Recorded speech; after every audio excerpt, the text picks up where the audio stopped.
तो इस चैनल में आप सभी का हार्दिक स्वागत है। तो चलिए हम लोग प्रश्नों की श्रृंखला को प्रारंभ करते हैं। तो प्रश्न है, निम्नलिखित में से कौन तीनों गोलमेज सम्मेलनों में भाग लिए थे? विकल्प है 1 महात्मा गांधी, 2 B.R. अम्बेडकर, 3 पंडित जवाहरलाल नेहरू, 4 सरदार वल्लभ भाई पटेल। B.R. अम्बेडकर जी तीनों गोलमेज सम्मेलनों में भाग लिए थे। तो इस प्रश्न का सही उत्तर विकल्प 2 सही है। इनके अतिरिक्त और भी थे जो तीनों गोलमेज सम्मेलनों में भाग लिए थे। उनका नाम क्रमशः है तेज बहादुर सप्रू, M.R. जयकर, N.M. जोशी और C.N. मुदलियार। हम बात करें दोस्तों गोलमेज की, तो पहला सम्मेलन 1930 में हुआ था, दूसरा सम्मेलन 1931 में हुआ था और तीसरा सम्मेलन 17 नवंबर 1932 व 24 दिसंबर 1932 के बीच हुआ था। एनी बेसेंट पहले गोलमेज सम्मेलन में भाग ली थी, लेकिन वह कांग्रेस की सदस्य नहीं थी। वह अपने खर्चों पर जाकर इस सम्मेलन में हिस्सा ली थी। हम अन्य विकल्प को देखें तो महात्मा गांधी, जिन्हें राष्ट्रपिता के नाम से जाना जाता है, इनका जन्म 2 अक्टूबर 1869 में गुजरात के पोरबंदर में हुआ था और 2 अक्टूबर को अहिंसा दिवस के रूप में मनाया जाता है।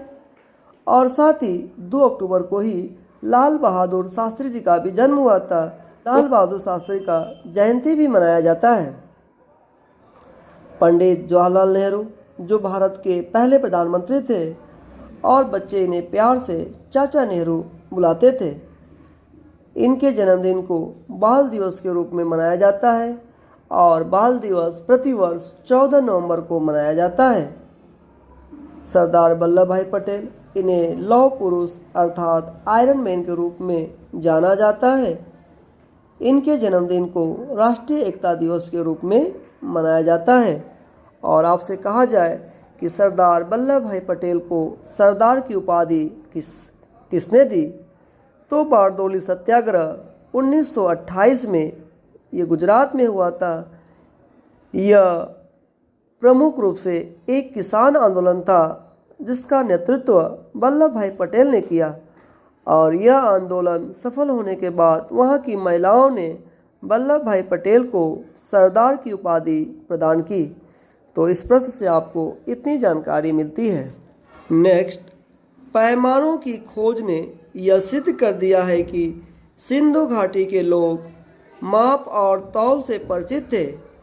यह खोज कहाँ पर हुई थी? विकल्प है 1 हड़प्पा, 2 कालीबंगन, 3 लोथल, 4 चन्नूदड़ो। तो पैमानों की खोज ने यह सिद्ध कर दिया कि सिंधु घाटी के लोग माप और तौल से परिचित थे।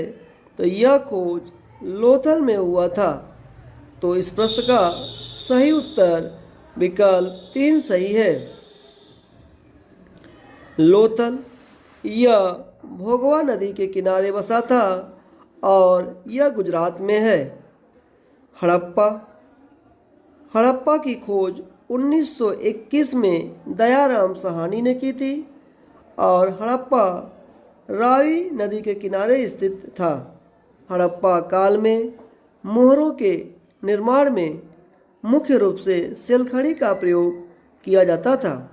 तो सिंधु घाटी स्थल कालीबंगन राजस्थान प्रदेश में है और चन्नूदड़ो, तो चन्नूदड़ो वर्तमान में पाकिस्तान में सिंधु नदी के तट पर स्थित है और यहाँ पर उत्खनन वर्ष 1935 में अर्नेस्ट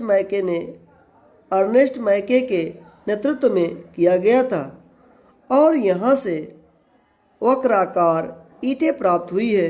नेक्स्ट, कैडमियम प्रदूषण किससे संबंधित है? विकल्प है 1 ब्लैकफुट रोग, 2 मीना माता रोग, 3 डिस्लेक्सिया, 4 इटाई। तो कैडमियम जो है यह एक प्राकृतिक रूप से जहरीली भारी धातु है। और कैडमियम प्रदूषण, यह नाम जो है 1912 में जापान की राजधानी टोक्यो प्रांत के स्थानीय लोगों द्वारा बीमारी को दिया गया था। यह एक प्रकार का दर्दनाक अस्थि रोग है और इस रोग का सबसे पहले पता जापान में चला था। तो कैडमियम प्रदूषण इटाई रोग से संबंधित है। तो इस प्रश्न का सही उत्तर विकल्प 4 सही है। नेक्स्ट, विश्व पर्यटन दिवस कब मनाया जाता है? विकल्प है 1 22 दिसंबर, 2 8 मार्च, 3 27 सितंबर, 4 11 जुलाई।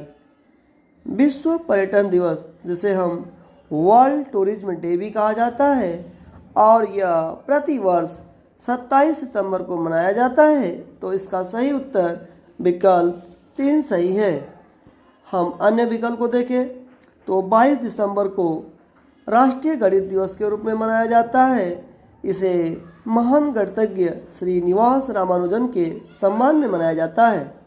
8 मार्च को अंतर्राष्ट्रीय महिला दिवस मनाया जाता है और इस बार का थीम है digital innovation and technology for gender equality. और इसका उद्देश्य उन महिलाओं और लड़कियों की पहचान करना है जो प्रौद्योगिकी और डिजिटल शिक्षा की उन्नति में योगदान दे रही है। और चौथा ऑप्शन है 11 जुलाई। तो यह प्रतिवर्ष विश्व जनसंख्या दिवस के रूप में मनाया जाता है। नेक्स्ट है, संगीत का संबंध किस वेद से है? विकल्प है ऋग्वेद, सामवेद, यजुर्वेद, अथर्ववेद। तो संगीत का संबंध जो है सामवेद से है। तो इसका सही उत्तर विकल्प 2 सही है। तो वेद कुल 4 होते हैं जिनके नाम क्रमशः ऋग्वेद, सामवेद, यजुर्वेद व अथर्ववेद है।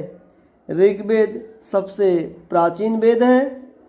नेक्स्ट, दिल्ली सल्तनत के किस वंश ने सबसे अधिक समय तक शासन किया? विकल्प है 1 गुलाम वंश, 2 तुगलक वंश, 3 खिलजी वंश, 4 लोधी वंश। तो आइए इसे हम समझते हैं। दिल्ली सल्तनत दिल्ली में स्थित एक इस्लामी साम्राज्य था जो 320 साल अर्थात 1206 से 1526 तक भारतीय उपमहाद्वीप के बड़े हिस्से में फैला था। इसमें कुल 5 राजवंश है जो क्रमशः है पहला गुलाम वंश, दूसरा खिलजी वंश, तीसरा तुगलक वंश, चौथा सैयद वंश और 5वां लोधी वंश। अगर हम इनका कार्यकाल की बात करें तो गुलाम वंश या इसे मामलुक वंश भी कहा जाता है, यह 1206 से 1290 तक और इसके संस्थापक कुतुबुद्दीन ऐबक थे। खिलजी वंश यह 1290 से 1320 तक और इसके संस्थापक जलालुद्दीन खिलजी थे। तुगलक वंश यह 1320 से 1414 ईस्वी तक और इसके संस्थापक गयासुद्दीन तुगलक थे। सैयद वंश 1414 ईस्वी से 1451 ईस्वी तक और इसके संस्थापक खिज्र खां थे। और 5वां जो है लोधी वंश, यह अंतिम वंश है 1451 से 1526 तक और इसके संस्थापक बहलोल लोधी थे। तो सबसे अधिक समय तक शासन जो है तुगलक वंश ने किया। तो इस प्रश्न का सही उत्तर विकल्प 2 सही है। नेक्स्ट, इनमें से कौन सी रेखा भारत से होकर गुजरती है? विकल्प है 1 विषुवत रेखा, 2 कर्क रेखा, 3 मकर रेखा, 4 आर्कटिक रेखा। तो कर्क रेखा भारत से होकर गुजरती है। तो इसका सही उत्तर विकल्प कर्क रेखा। यह भारत के 8 राज्यों से होकर गुजरती है और इसे याद करना है तो एक ट्रिक है गमछा झार मित्र पर। ग से गुजरात, म से मध्य प्रदेश, छ से छत्तीसगढ़ और झ से झारखंड, र से राजस्थान, मित्र और मी से मिजोरम और त्र से त्रिपुरा और प से जो है पश्चिम बंगाल। तो इस प्रकार ये 8 राज्य जो है कर्क रेखा से होकर गुजरती है।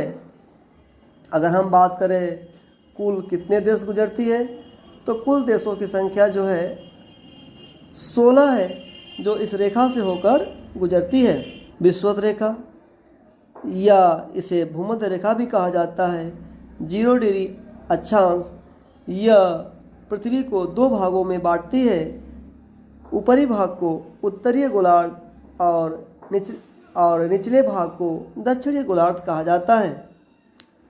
कर्क रेखा जो कि भूमध्य रेखा से ऊपर 23 सहित 1/2 उत्तरी अक्षांश, जिसे हम ट्रॉपिक ऑफ कैंसर भी कहते हैं, और मकर रेखा यह भूमध्य रेखा से नीचे अर्थात 23 सहित 1/2 डिग्री साउथ,